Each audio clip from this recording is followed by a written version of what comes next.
Hey, what's up, beautiful people? Welcome back to the Living Vivaciously podcast. I'm your host, Marina. Today, we are talking about expanding your capacity, your body's capacity for abundance, to invite more into your life, into your business. And I have a guest today who is a Jewish embodiment mentor. Hi, Sheina. Welcome. So excited to be here. I'm so excited to have you. Such a full circle moment because you interviewed me on your podcast about 2 years ago when I was traveling through, what was it? Central America. I was in Costa Rica. And it's beautiful to have you here and to have you share your journey ever since then, because I know you have a a thriving business, and a thriving life. So it's so special to hear from you directly, to hear about your journey. And that's what we will be diving into. And I must start by saying that seeing you on Instagram and on TikTok is such a joy. Every time I see a post of yours, I know I will be moved in a certain way. I know that you're going to say something powerful. I'm getting chills as I say this too. And I would love for you to share a little bit about this journey and maybe a little bit about what you do for yourself more so than even your clients. We're going to get into that later, to show up in this power and to tell your story almost shamelessly. That's what the vibe I'm getting, and let me know how it feels for you and what your thought process is. So please share with us. I was on my walk this morning. We just moved into my dream home looking over the ocean, which was the reason why I moved to this island that we live in Mexico. And that word shamelessly came into my mind, and I was like, that's the whole point. Is it's not it's with the shame. It's the whole process is really giving the shame an opportunity to be seen, to be heard. I get embarrassed, I get ashamed, I get insecure. We're all human with very real emotions, and I was really trying to explore that whole concept of shamelessly and liberating shame from the body. But we can go there. But that was something that was definitely on my mind this morning.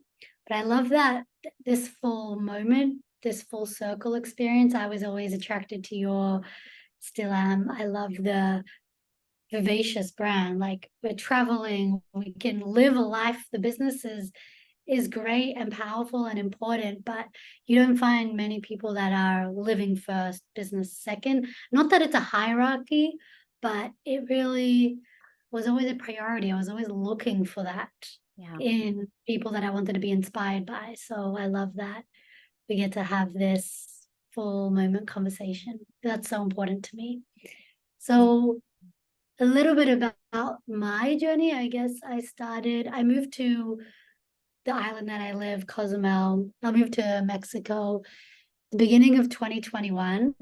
For about like 6 years before, I had been traveling, dancing, working any jobs I can get my hand on, freelancing, trying businesses, trying this, trying that. And I hit a rock bottom in 2020, as I feel like most people did. I hit like a medical crisis, financial crisis, emotional breaking point, and kind of woke me up to a deeper level of myself. And then I started investing in myself in a new way. And that brought me into the healing world. It brought me into the business world. And then I began my business and moved to Mexico in 2021. And my first year was very difficult. I was busy doing all the things, trying to create, trying to produce, trying to be on all the, like, doing all the right things. And it was very exhausting, and I felt a little bit I was losing myself in it. I was kind of bored with my own life. I was working really long hours and not seeing, like, I remember reading one of your posts and getting so inspired because you shared over a 3-year period what it looks like financially, how much you invested, how much you got. And I was feeling so stupid and so behind. My first year of business brought in like $6,000 total. And all these people I'm following online, six figures in the first year, Yeah. this, that. I was feeling so, yeah, I was hiding behind a lot of shame and a lot of guilt from starting my business and from life in general, being a woman, being, I don't know, this just life in general. And I feel like a big turning point was when I started using the body and embodiment and somatics to really tell my story, to liberate that shame, that embarrassment, that fear, and give it a voice as opposed to push it down and try cover it up with being busy or being successful or all the things. So I feel like that was a very, very big shift in my personal life and in my business where my content, my embodiment and my content shifted.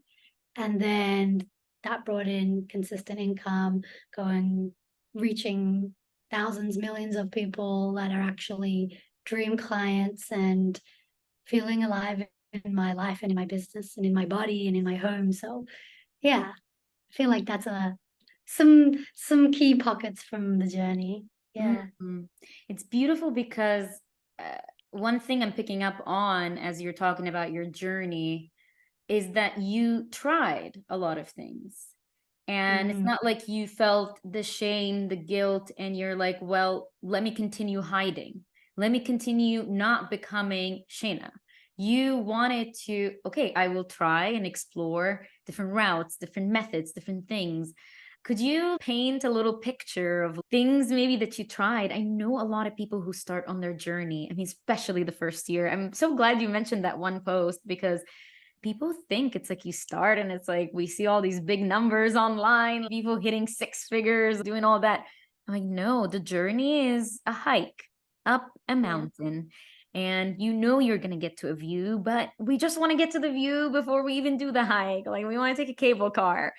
So, 100%. what are some things maybe that you tried and explored on that path? Yeah, I love that. I feel like that's such a muscle in itself, experimentation, Hmm. to allow yourself to be a student of life, allow yourself to be a student of the process as opposed to be an expert. One of the marketing things is how do you position yourself as an expert? If you've read the marketing books and sales books, it's like expert, expert, expert, but people don't want to work with experts. People want to hire someone that they feel resonant and relatable and feel like they're a few steps ahead of them as opposed to 1,000, because there are millions of people that are 1,000 steps ahead of you, but it's almost like out of the radar. The people that want to work with you today that are looking at your posts and watching your social media, they don't want the perfect end result. They want someone to get them.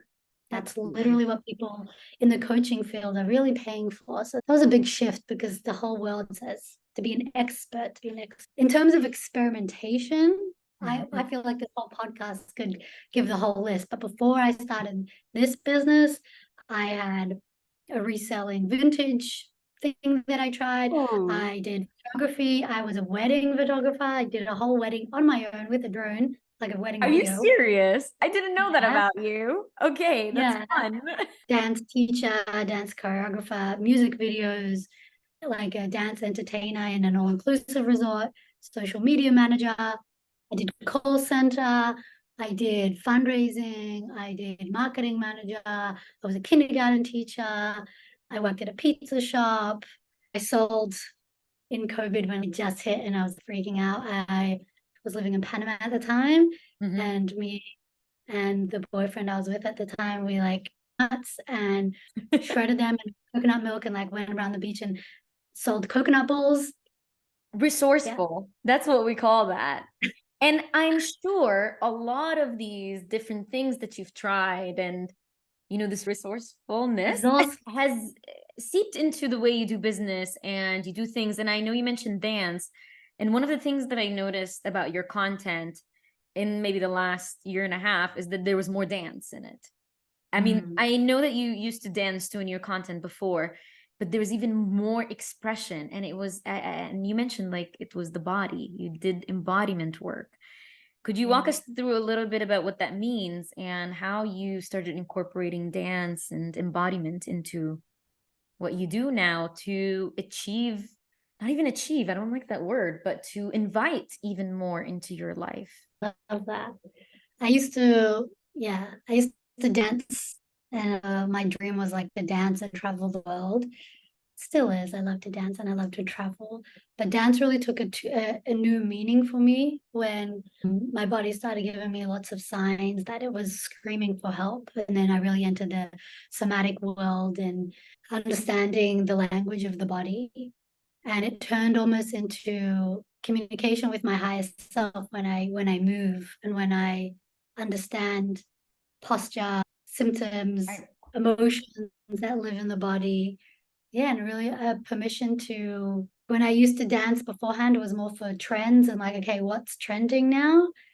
And Mhm. now the dance is more of a ceremony. It's a celebration of self. It's really a communication. It's a dialogue.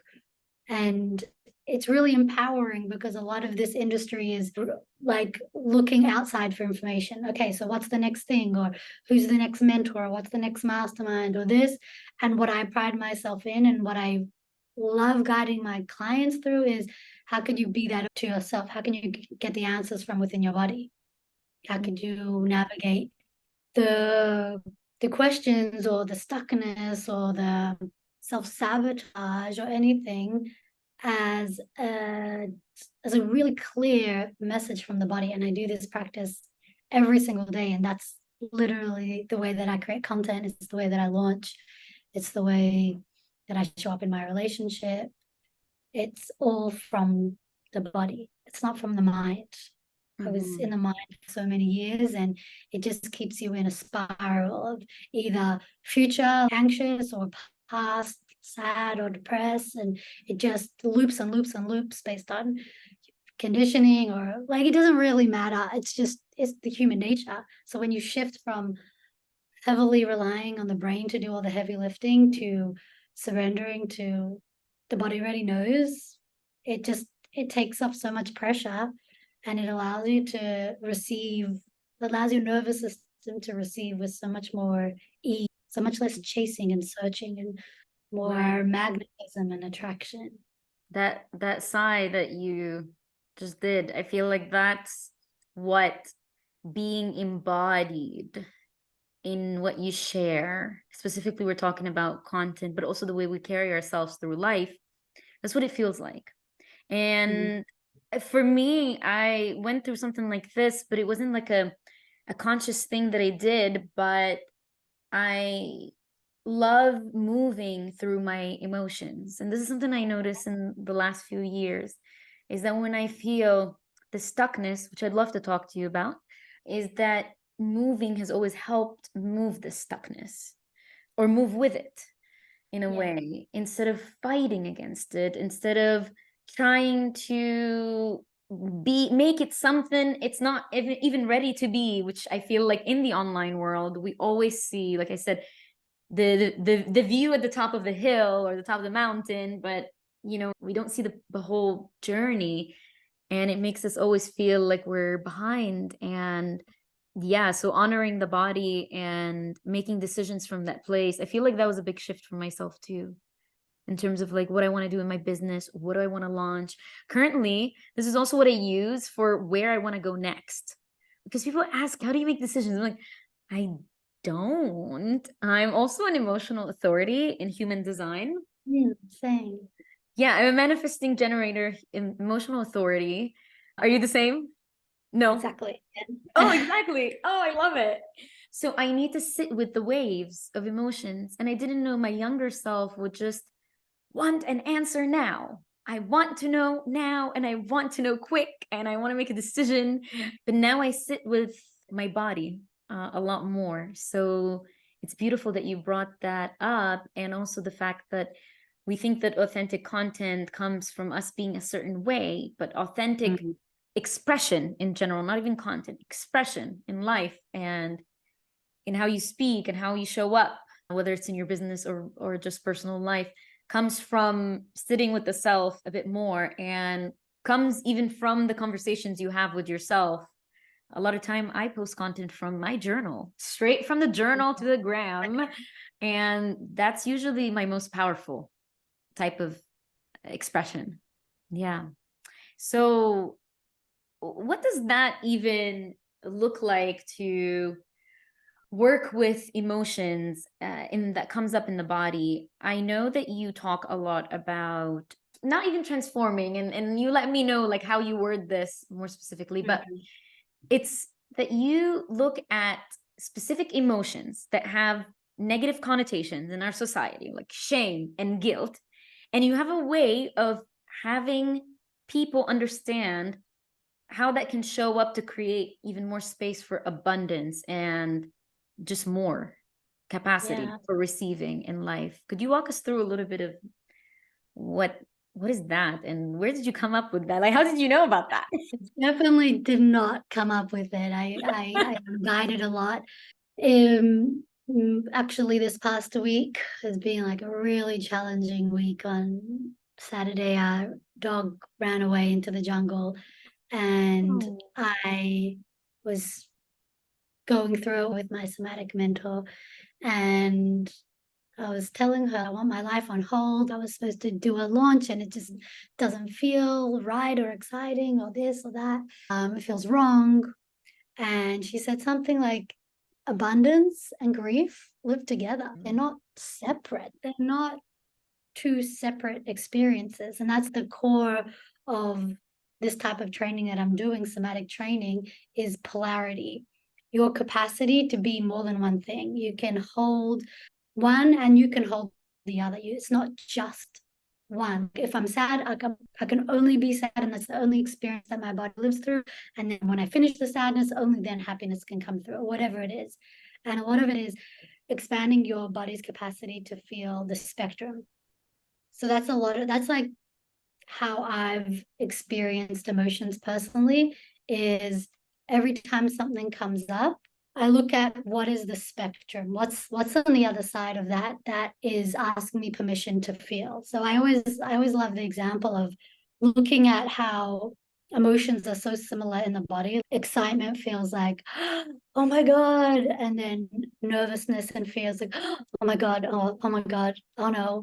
And I just tap into the body and notice, oh, that's the same thing. Excitement and nervousness live on the same spectrum. So if I push away nervousness and say, okay, I should just deep breathe and push away the nervousness and be calm, then I'm really also pushing down the full extent of my capacity to experience excitement in my body.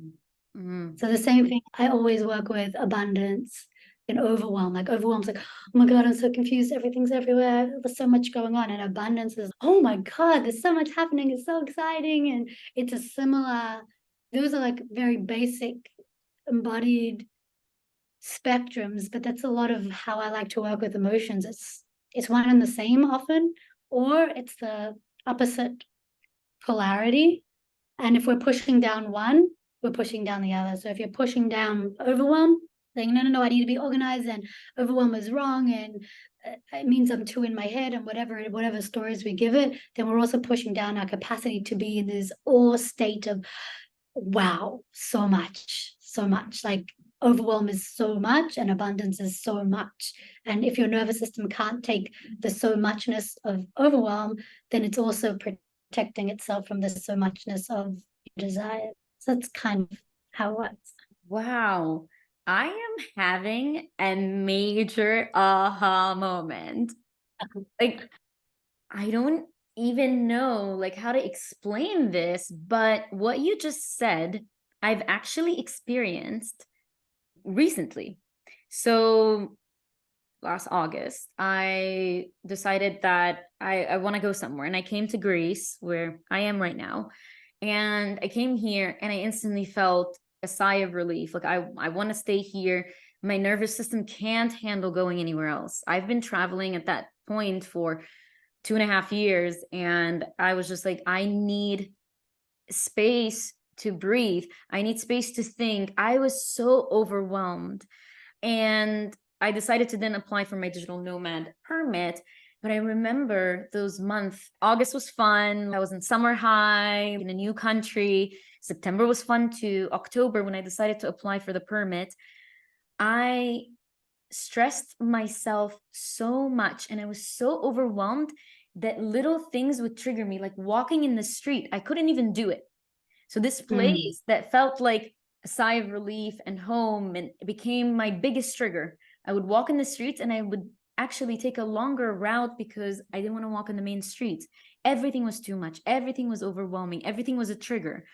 And I remember that those were the times where I actually felt my throat chakra and Mm. myself just, get smaller and start to just want to hide away and be in my home and not want to show up. And same thing happened with my income. And I was just like, I don't know what's happening, but I can't do it. I can't do any of this. I can't receive anything. And at that same time, I started having health complications. It was so Yeah. weird. I thought I was home and I'm in this place of a sigh of relief. But at the same time, I went on the extreme opposite of that, which was everything was a trigger and everything was too much to the point where I couldn't do anything. And it wasn't until I left that I realized that. And now I'm back and it's a whole different experience. So it's not the place. I mean, sometimes it's a place, environments matter, but it's also how I am perceiving certain situations. So what you said really resonated. And right now, I am getting a lot more opportunities in my business. I'm able to show up and share with more expansiveness. That's what abundance for me personally feels like. It's a very Mm. expansive energy. So instead of what you said, like, this is too much. So that was so beautiful.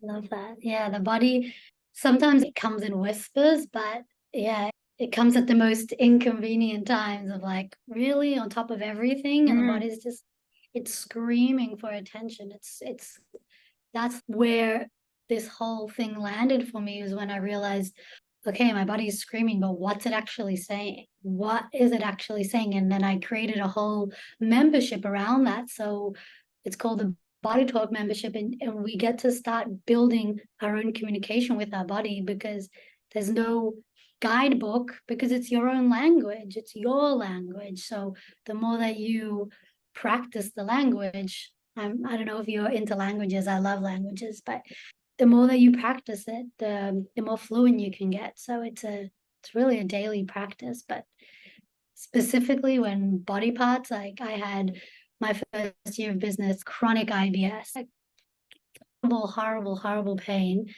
And I just didn't understand what my body was screaming at me for. So I was trying to do all the physical stuff, which obviously you need to take care of physical stuff when your body is screaming. But once I landed in what's the actual desire that my body's asking for, requesting for, giving that, and then symptoms just disappeared. isn't that amazing? It's our body's way of just saying, pay attention to something, like it's Yeah. communicating. And it communicates through emotions, it communicates through our Mm-hmm. thoughts, it communicates through like physical body, mental body, emotional body. Yeah, it's always talking. Mm-hmm. You mentioned earlier that you made $6,000. Was that in your first year of business? Yeah. Yeah. First year, I was doing little odd jobs, like marketing jobs and stuff that I didn't count in that, but from the actual coaching business, yeah. And how did that then transform into abundance, and what does that look like? The how, the yeah, that big shift was for me, my whole body shut down. I had stuck in bed for days. And I'm healthy. I eat well. I do yoga. I go on walks every day. Like I don't get sick, and thank God. And so I was just, I don't know if you know the book, You Can Heal Your Life, You Can Heal Your Body by Louise Hay. I was No. too sick to read, but I was just listening to the audiobook on YouTube. It's for free, it's on YouTube. I recommend it. And the back of her book has a index, and it has every symptom, or it has a lot of symptoms, and then it has the belief system that you're living by and how it manifests into your body. So I still have it here, like in this, and I wrote down every symptom I was having, and every belief system it was creating. Let me find the page. Oh, wow. This Yeah. feels really special. Thank you. Yeah. Where is it? Yeah, here. I titled it Metaphysical Healing. Wow.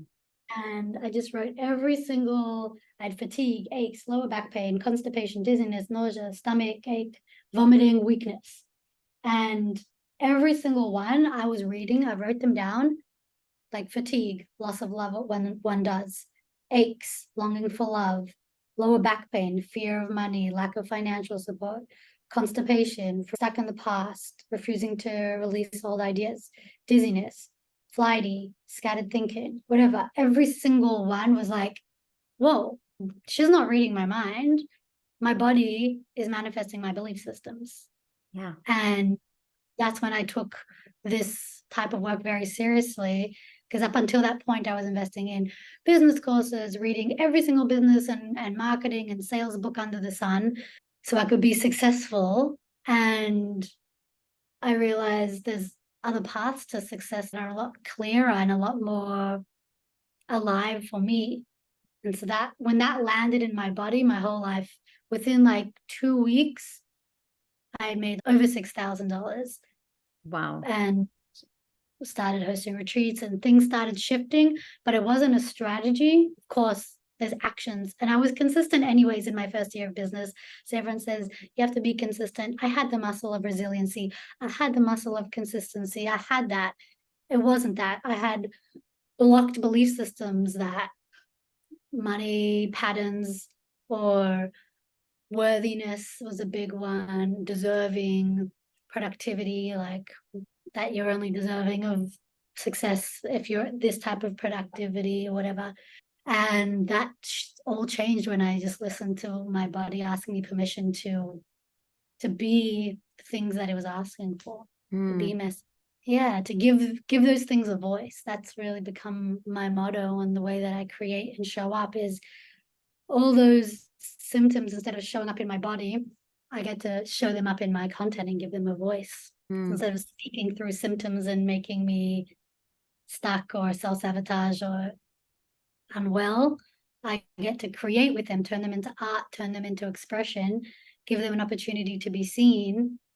And that's literally that's why I feel that my content is resonating. Like people say like, wow, because I'm literally just saying what my body's asking for. Yeah. Like it's asking for, okay, I feel embarrassed today that I feel behind. Most people would say, oh, that's not professional. You shouldn't say that. But I give the shame a voice and I say, well, what can you do about it when the shame is feeling behind? Now, shame is not suppressed, it has an expression. So now it gets to be alive as opposed to being pushed down, and then it has to force its way to be seen. And it does that through self sabotage or through your body. Mm. Wow. Powerful. That's some powerful stuff right here. And speaking of powerful stuff, I remember seeing one of your posts about the mother wound. And I know that's one of your Mm. posts that went pretty viral. How did that feel, by the way, to have something so intimate? I'm sure you've sat with the story before you shared it, but it felt very intimate, but it was so powerful because a lot of people are like, I don't want to be exposed. I don't want to put out these personal things. You even mentioned it. They want to be the expert, they want to be seen a certain way. And nothing wrong with that. Some people, that's their vibe. They show up in their power as an expert. I believe in showing up as a human and sharing things, but sharing things from a place that's powerful. And I want to hear from you, where was that place and what was your process sharing that story? Yeah, for me, vulnerability feels powerful. Yeah. Yeah, A same. lot of people feel the protection of, okay, I made this amount of money and I'm this successful and that feels powerful. And that's great. And for Mhm. me, what feels powerful is someone commenting, well, that really changed the way that I relate to my mother. That brought me to tears, or I tried this practice, or whatever it is. That feels powerful. That feels empowering and powerful at the same time. In terms of people seeing it or the vulnerability piece, I shared a post about this recently, but I have a lot of boundaries with my personal life, and I'm Mhm. sure I will continue to build more boundaries. There are lots of things that I don't share, and lots of, I would say, like 10% of my life I share or less. So there's definitely things that I play around with and say, okay, is it relevant? A lot of the stuff is like, is this just clickbaity or is this actually going to impact? So that's always Mhm. a question that I ask myself is, what's in it for them? How's this going to help someone? Yeah, the story is a pathway or a gateway for someone to give themselves permission to have that experience or have this new thought or new way to think or new way to feel. But yeah, boundaries are important for vulnerability because I feel like it's easy to just share in a way that's a victim. And what that looks like or what that feels like is it's opposite of empowering, it's disempowering. I was broken, this and that. Okay, that maybe was your life story, but how can you help instill hope? That's one of Mhm. the key things. Mm. Because I think everyone can share their victim story. That's not the hard part. Yeah. And I hear this a lot from my clients and people in my audience. I'm sure you do too. But people feeling exposed when they share, or people feeling that they're show offs. I mean, these are the two extremes that I usually hear. It's like, no, I don't want to share that I'm traveling because then it seems like I'm flexing. No, I don't want to share about my family because I feel exposed. And again, as you said, it has to be relevant to what you're sharing in your brand. It has to be relevant to helping your ideal client in some way, whether it's giving them hope or inspiring them or maybe showing them an alternative way, which Yeah. usually the thing that helps me um, share from that space too. So, what are your thoughts on that? For the sensation of exposing, that's where I would invite, well, in what ways do you need to clean up your boundaries with Mm. yourself? A lot Mhm. of the times the experience we're having outside and social media and self-expression is a beautiful example. It's a mirror to the way that you're treating yourself. So if you're feeling exposed, in what way do you need to bring up your boundaries a little bit? In what way are you spilling over? Sometimes what I like to do if I'm working with a client or we're going deeper into something, we'll take on that character of exposed. So what does it feel to be exposed? Mm. Feels naked, it feels vulnerable, it feels embarrassing, whatever it is.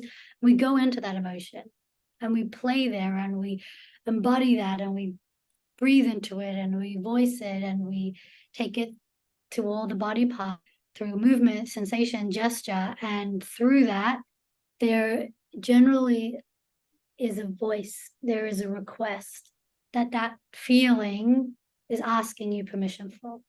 So maybe exposed is, and this every single person's going to have a different experience, but I'll give you like a general example of what it could look like. Expose, the character of exposed in the body could be asking you permission for, well, can you be okay with me being ugly? Can you accept me for being naked and bare without any success or attachment to result? Can you accept me right now? A lot of times I just see emotions as like little kids asking for love, acceptance, or attention. And so if you're feeling exposed on the internet, well, what is that nakedness or that fear of vulnerability actually asking you for? If it has a voice, if it has a request, what's it asking for? And then how can you give it to yourself? What are you going to do about it? Instead of outsourcing, okay, I feel exposed and I'm not going to create in that way. Okay, give that a voice. Well, the same thing as show off. Or I often say to my clients, okay, this this inner meanie, this inner bully is coming up. Okay, what does it really want? What does the inner Yeah. meanie want?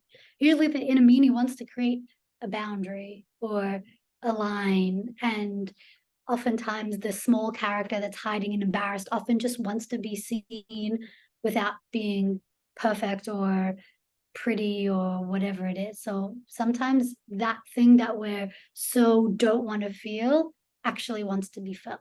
It wants the permission to be felt. And then Mm. tiptoe into it. We don't jump into the deep end. The nervous system doesn't like to be shocked into change because then you're re-traumatizing it. So in a lot of people say, just jump into it, just do it, just jump in the deep end, just quit your job, just do that, just do it, just be strong, be powerful. And I'm like, so the opposite, because you can only have the capacity to just do it when your nervous system can actually just do it. If you're stuck, your body is literally frozen. You cannot move. So don't tell someone that's stuck to just post, or someone that's angry to just take a deep breath. Yeah, it's bullying almost. Mm-hmm. Yeah, it's a very harsh way of treating ourselves too. Yeah.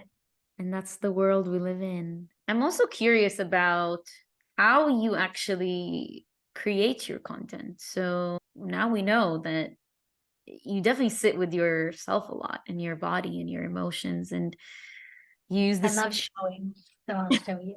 Please. So I do it every day. Okay, so basically I do a practice every day, and Mm, that could be I have a whole membership, and there's a whole library of practices. If you wake up and I'm feeling guilty, or I'm feeling tired, or I'm feeling anxious, or I'm feeling excited, or just noticing what's alive in your body and moving through that conversation. So through that practice, there will either be like a conversation with the two extremes. If it's like a polarity practice, like I really want this, but either it's two opposites, or it's two desires that are conflicting, or it's just noticing where resistance lives, or where fear lives, or whatever's alive in the body. So that's the first thing. We do an embodiment practice.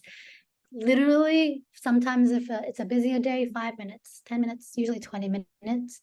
Then from there, my body sends a message. For example, my shame wants to be seen, or this example is a deep rest. My body's requesting rest. There was a conversation about laziness. Rest feels lazy. So it was requesting for rest that feels rejuvenating instead of only resting when there's exhaustion. mm, And so, for example, I would create about that, and I would speak to that fear of laziness or whatever that looks like. So I'd either create Instagram Live or a reel or a carousel. Like those are three favorite types of content that I like to create. Every single person has a way that they like to create. So I never say one way, but those are the three ways that I like. And I give that a voice. Because a lot of the times we meditate, we do breath work, we do embodiment practices, we do grounding in nature, and then what? A lot of these things that come through, they want to be witnessed, they want to be seen, they want to be created. I feel like it's the most spiritual and godly thing we can do is to create, because that's literally what we are. We're creations, and when we create, I'm very spiritual. I love bringing God into everything, and for me, that art making, or that giving this a voice is really important. So that's what I do every day. I give it a voice. And let's say we're turning it into a reel. I have the theme or the intention or the desire that I want to work through in that. And then I sit with the hook. I probably spend the most amount of time on the hook, because that's most people are scrolling in freeze mode. They're using scrolling as a way to escape their life or their to-do list, or I have 5 minutes to breathe, or I have a toilet break, or this. A lot of people are scrolling from that space. And so the way that I like to create reels are, how can I radically disrupt someone's nervous system? How can mhm, I like challenge them, move something? So I'll usually use something that's personal, shocking, contradictory, something that makes someone feel called out or called in, whatever that is.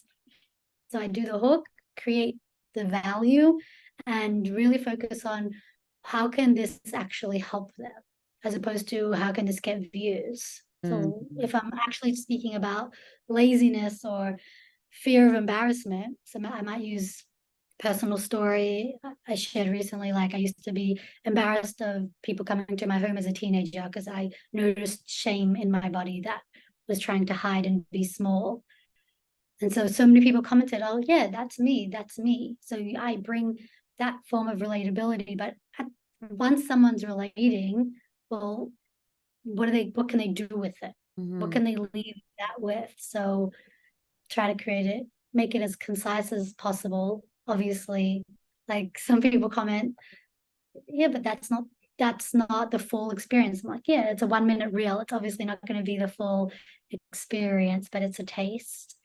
And then I give basically I take it to the next level in my IG lives. So my reels show this new way of thinking or feeling or believing. And then the IG lives takes us through like a somatic practice or takes us through that experience, usually like 20 to 40 minutes to really take that concept and let it land.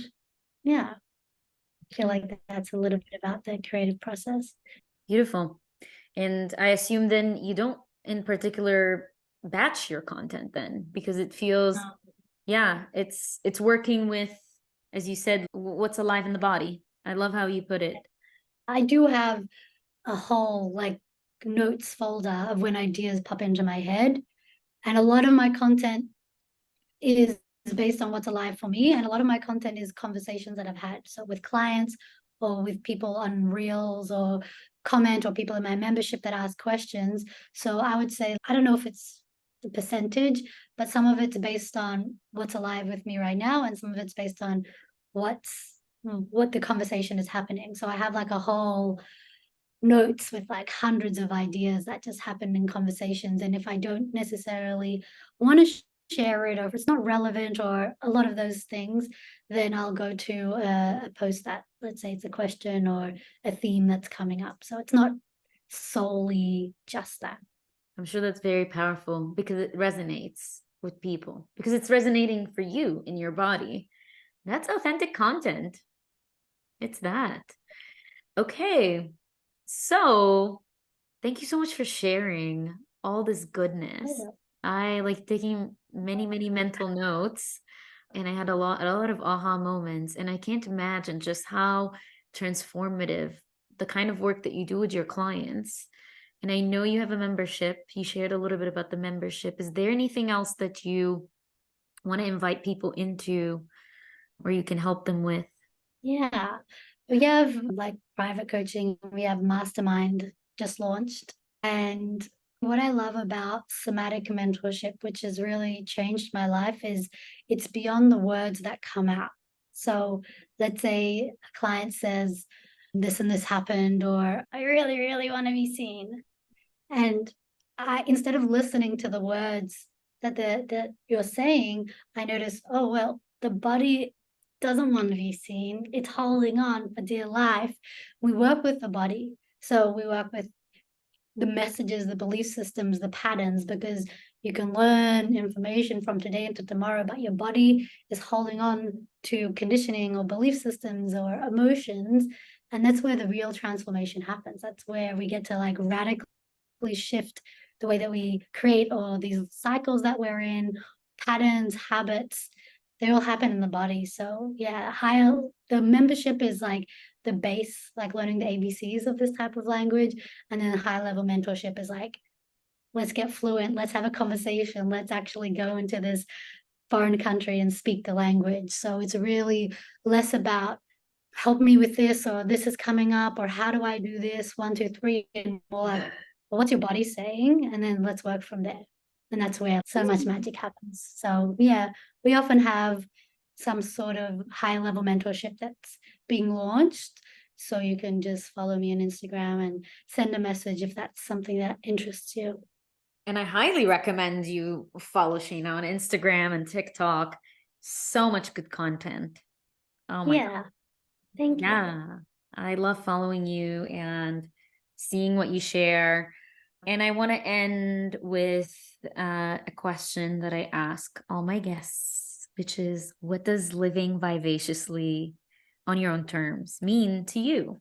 I love it. I feel like for me, it feels alive, when I really tap into it.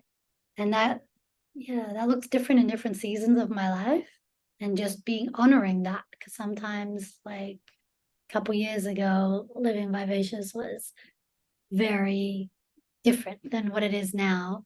And it might be different in a year from now, and really, really honoring that evolution, that it's not one thing. It's, can I notice what feels alive? 'Cause a lot of times we sleepwalk through life through being really busy or being really disassociated. And yeah, that's the biggest gift we can give ourselves in each and every moment is, what does it feel like to be alive? A lot of times, like, okay, I want this goal, or I want this manifestation, or I want this end result. But who am I being right now? You can actually experience that without needing something to give that to you. You create that within yourself. So, Beautiful. Thank you so much for sharing. Thank you so much for being here. I appreciate yeah, I feel like we could do this all day. It's so fun. it. Yes. All right. Thank you, I love it. Sheina. And thank you everyone for listening. And if you enjoyed this conversation, make sure you share it with a friend and rate the podcast and follow me on social media so that we can continue these amazing conversations. And I'll see you in the next one.